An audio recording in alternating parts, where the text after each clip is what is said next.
Question number 24 है हमारे पास। What is the difference between disintegration and dissolution. Dissolution और डिसइंटीग्रेशन के दरमियान जो है वो क्या फ़र्क होता है। अच्छा, डिसइंटीग्रेशन जो है वो डिसएग्रीगेशन प्रोसेस है, जिसमें जो है वो हमारी जो डोजेज फॉर्म है वो छोटे छोटे जो है वो ज़रात में छोटे छोटे जो है वो पार्टिकल्स में जो है वो टूट जाती है।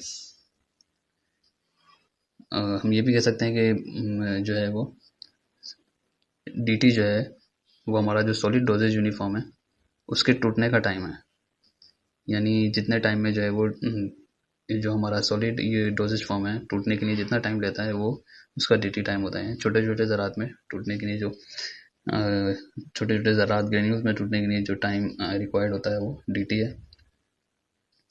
जबकि हमारा जो डिसोल्यूशन का प्रोसेस है उसमें क्या होता है कि जो हमारा जो सॉलिड सब्सटेंस है वो जो है वो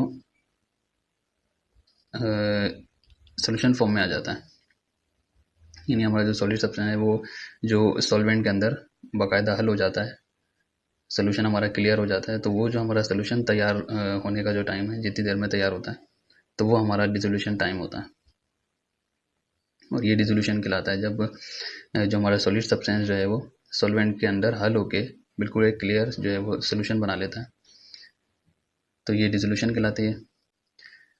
दूसरे फर्क में हम ये कह सकते हैं कि डिसइंटीग्रेशन जो है वो सबसेट है डिसोल्यूशन का, यानी जब तक जो है वो डिसइंटीग्रेशन नहीं होगी तो डिसोल्यूशन भी नहीं होगी।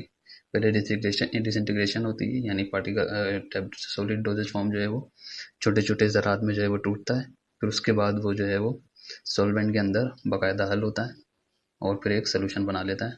तो ये जो है डिसोल्यूशन हो गई, और इससे प्रीवियस जो स्टेप है टूटने का वो डिसइंटीग्रेशन।